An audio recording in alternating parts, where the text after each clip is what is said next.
Hello everyone, I'm recording this video to explain the discussion board rubric and to show you a few exemplars that I have online that you can use to gauge what I expect in the discussion board.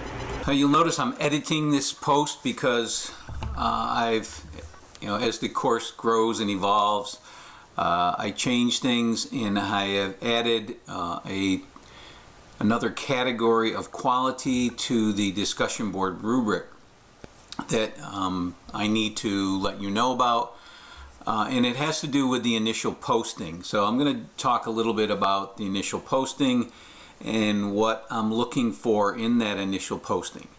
You'll notice the rubric talks about when the initial posting should be made. Now, most of the discussion boards are open for at least 2 weeks. A session lasts typically for a week, and the discussion board is usually open for 2 sessions. So occasionally there's even a holiday in there, so it may be open for 3 weeks. So the problem with that is that many people, because you are looking and have priorities, is that you don't start posting until 3 or 4 days before the discussion board closes, and that doesn't promote a great discussion. There are many conscientious students that'll go on in the first couple of days and then sit and wait for 2 weeks till somebody responds, and that's not good. That's not what I'm looking for. So there is an incentive. I've built an incentive now to respond early. In the initial posting, if you respond within the first 2 days, you'll receive a 5 in that category. If you respond within the first 3 days, you'll get a distinguished, which is a 4.75. That's also an A. So responding within the first 3 days is an A. To get a proficient in the initial posting category, that's a 4.25. That's a B, etc., etc. So all the way down to, if you make your initial posting 6 days or more after the discussion board is opened, then you're going to get the lowest score, which would be a novice, a 3.25, and that's a D. So you want to get your initial posting in the first 2 or 3 days of the discussion board.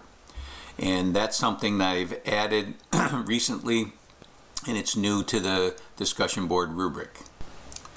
I also wanted to mention a new requirement, and this is not a grade. You're not going to get penalized if you don't do it, but I will say something to you in the discussion board if you don't use APA format in your initial posting. This is the only time you have to use APA format, and I have an exemplar here. This isn't this course. This is a course I had this summer, which is run a little differently, but you'll notice that they have APA formatting when they mention something in our readings, and you need to know how to do that, how to reference it. So when your classmates are looking to see, okay, where was that, you have the document and the page number, so we can go check it.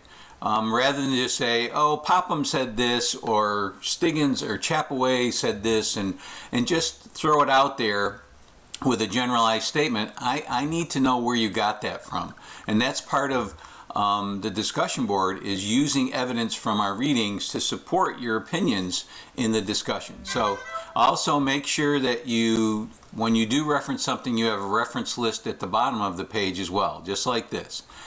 So that's the extra added piece. You're not going to get graded on it. I'll probably add that piece in future courses to the rubric, but this semester I have not done that. So use APA format in your initial post only. I'm going to continue to talk about the rubric and the requirements. The second category of quality in the rubric is timeliness. Timeliness just means how many posts you make during this time the discussion board is open. As I mentioned, discussion boards are always open for at least 2 sessions, so that's a minimum of 2 weeks.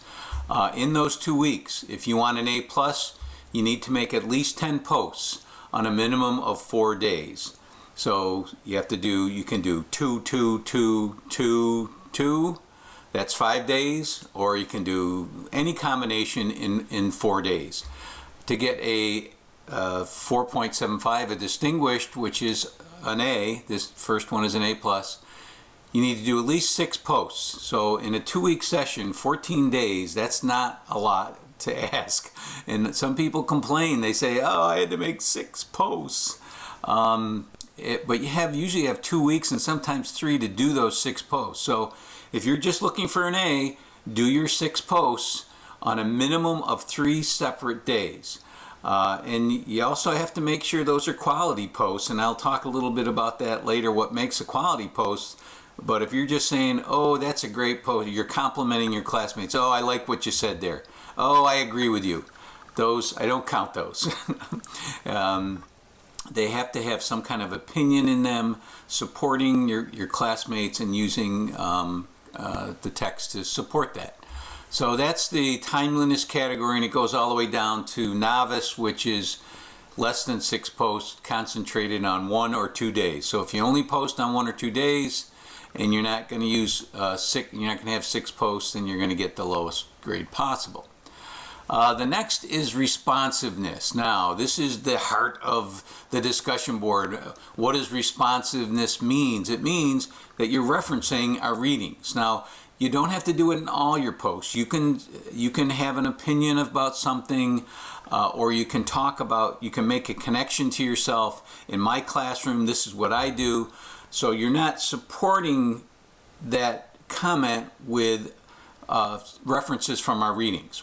That's okay. You don't have to do it in all of them, but if you do it in 5 postings, if you're only posting 6 times, then you have to reference our readings or a website or my presentation. Big idea there. My presentation also counts.